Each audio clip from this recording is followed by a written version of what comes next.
आइए देखते हैं एक बिजनेस के लिए कैसे नाम डिसाइड किया जाए।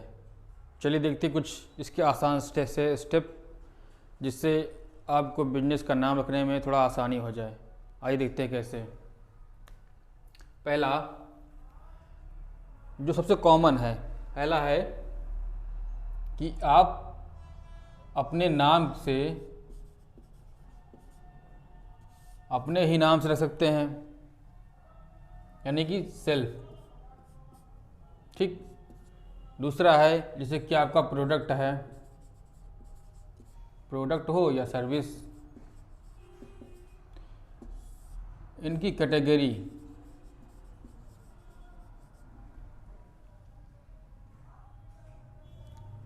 के नाम से भी रख सकते हैं।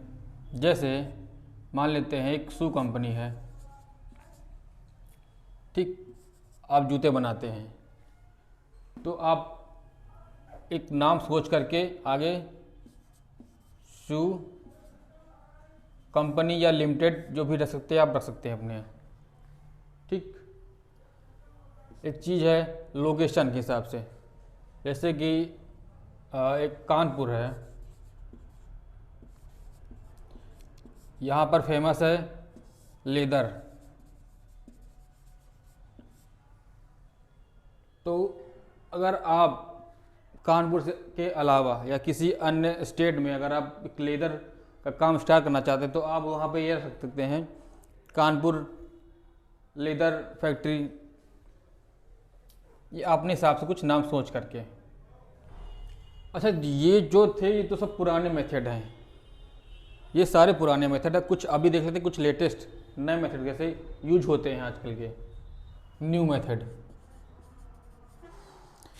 नए मेथड में है कुछ फैंसी नाम सीखा है आपने, लिखा फैंसी, ये है फैंसी। ठीक।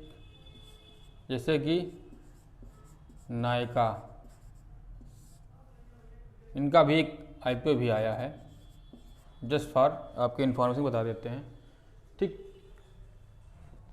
ऐसे बिजनेस के नाम जिनका कोई मतलब भी नहीं होता लेकिन उनको उन्होंने नाम रखा हुआ है, जैसे कि आप देख सकते हैं ओला, ओयो, इनका कोई मतलब नहीं है, इनका कोई अर्थ नहीं है, बस नाम है, फैंसी नाम है, समझ लो उनको। आप भी ढूंढ के रख सकते हैं अपने तरीके से। अगली कैटेगरी है जैसे कि आप अपनी कैटेगरी के नाम को भी तोड़ मरोड़ के अपने लिए यूज कर सकते हैं। जैसे कि जोमेटो ने किया, इन्होंने क्या किया, ये टोमेटो, और इनकी कैटेगरी थी फूड, तो इन्होंने तोड़ के बना दिया इसको। ठीक। अच्छा, इसमें कुछ एग्जांपल और भी हैं, जैसे इन्होंने था एक फ़ोन पे, बल्कि पे ऐसे होता है पे, इन्होंने का हिंदी वाला यूज कर लिया, ये हिंदी में आता है फ़ोन पे, फ़ोन से ही करिए सब कुछ। एक है पेटीएम, ये ATM का कर दिया इन्होंने पेटीएम, बढ़िया है, यूज करो। अगर आपको नाम नहीं मिल रहा है तो आप इनके सिनोनिम्स से भी जा सकते हैं, सिनोनिम्स, या किसी अन्य भाषा में इस के प्रोडक्ट या आपकी कैटेगरी से रिलेटेड अन्य भाषा में उसे क्या कहा जाता है उसको भी आप दे सकते हैं। जैसे जर्मन, लैटिन, इंग्लिश तो खैर कॉमन हो गया, हिंदी, भोजपुरी, जिस भी आप भाषा में उचित समझें आप ढूंढ के रख सकते हैं। और आपको क्या है जो ज़रूर से ज़रूर करना है, जैसे कि अगर आपको आपका नाम डिसाइड हो जाए या मिल जाए तो उसके बाद सीधे आपको डोमेन बुक करना होगा। अगर आप बिजनेस को लेकर सीरियस हैं अपने, तो उसको डोमेन जरूर ढूंढ लीजिए। ये रहा आपका नाम, .com मिल जाए तो बेहतर है, अगर इंडिया में ऑपरेट कर रहे हैं तो .in भी बेहतर है। ठीक। अदर कंट्री में ऑपरेट कर रहे हैं तो उस हिसाब से आपका कहीं AU चल रहा है, कहीं UK चल रहा है, आप देख लीजिए अपने हिसाब से। या कैटेगरी वाइज होता है, जैसे नाम हो गया, EDU हो गया। आपको डोमेन क्यों जल्दी से जल्दी बुक कर लेना चाहिए, जो नाम आपने सोच रखा है, क्यों जानते हैं क्यों? क्योंकि मान लेते हैं ये हमारा ही ब्रांड है, बी ब्रांड मीडिया .in, और हम .com खोज रहे थे, वो नहीं मिला, किसी ने बुक कर रखा था। अब ये नाम, ये डोमेन पूरी दुनिया में एक ही है जो मेरे पास है, ठीक, इसलिए ज़रूरी है। मान लेते हैं आपने XYZ कुछ नाम सोच करके आपने सोचा हम बुक कर लेंगे, आपने रिसर्च की, होस्टिंग पर जाकर के इसको लेना चाहा, लेकिन लिया नहीं, सर्च किया, लेकिन कुछ यहाँ पर हिडन कुछ चलता है, वो अलग इशू है। ये लोग खुद ही बुक कर लेते हैं, फिर उसका रेट बढ़ा देंगे बाद में, ये सब हिडन है। अब दोबारा जब आएंगे आपको ये महंगा पड़ जाएगा, ये मस्ट है। तो अच्छा, अभी आपने अपना नाम सोच लिया, काम भी शुरू कर दिया, बिजनेस स्टार्ट कर दिया, आपने अपना लोगो बना लिया, तो लोगो का आपको कॉपीराइट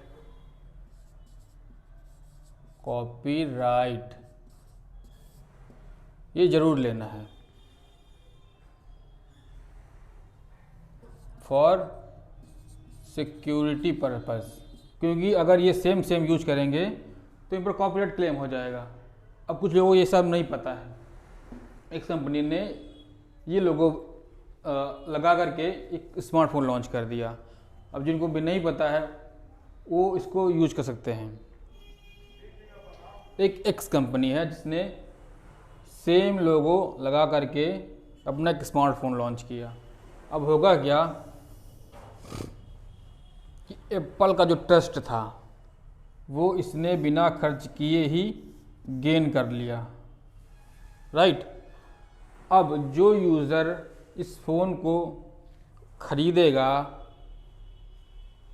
वो यही मानकर ख़रीदेगा कि ये एप्पल का फ़ोन है, और इसने जो सालों की मेहनत करके एक ब्रांड बनाया, एक भरोसा जीता लोगों का, उसने इस कंपनी ने वो सब फ्री में बस एक लोगों को यूज करके गेन कर लिया वो चीज़, और आराम से बेच रहा है। यहीं पर अब एप्पल ने इसका कॉपीराइट ले रखा है, ठीक। वो चाहे तो इस पर लीगली केस कर सकता है, ठीक। इसका ये एक बहुत बड़ा बेनिफिट है। तो ये था बस एक नाम डिसाइड करने के बारे में जो आपके बिजनेस को शूट करे। चलिए कुछ इसको समराइज कर लेते हैं। समराइज में था ये नाम क्यों ज़रूरी है आपके लिए, फिर देखा हमने इसको हम कैसे चेक कर सकते हैं, अपने लिए कैसे एक नाम सोच सकते हैं, महत्वपूर्ण क्यों है आपके लिए, ये बिजनेस के लिए, और क्या हमको करना है और क्या नहीं करना है। नहीं, मैं एक और चीज़ थी ऐड करना भूल गया शायद, अभी देख लीजिए कि हम जो नाम सोच रहे हैं क्या वो किसी दूसरी भाषा या बोली में उसका गलत मतलब तो नहीं निकल रहा है। कल को आप मेहनत करके एक बड़ा ब्रांड बनना चाह रहे हैं या बन गए और आप एक्सपेंड करना चाह रहे हैं उस रीजन में जहाँ इस नाम का मतलब ही गलत निकल रहा हो। जैसे कुछ पंजाबी वर्ड हैं जिनका हिंदी में कुछ अलग ही मतलब निकलता है, ऐसे और भी भाषाएं हैं, वो आप एक बार गूगल करके चेक कर लेना, जो आपको ये नहीं करना है। और डोज में ये था, आपको कॉपीराइट के बारे में मैंने बता ही दिया है। इस टॉपिक के बारे में बस आज इतना ही, फिर मिलते हैं नए वीडियो में। और हाँ, एक अनाउंसमेंट है, अगर आप बिजनेस की कोई भी समस्या के बारे में उसका सलूशन चाहते हैं तो आप ये हमारा ऑफिशियल इंस्टाग्राम का पेज है, यहाँ पर जाकर आप हमसे सवाल पूछ सकते हैं, जो भी समस्याएं आपकी हैं। आपको सलूशन वीडियो के माध्यम से या ऑडियो के माध्यम से या टेक्स्ट के माध्यम से आपको मिल जाएगा।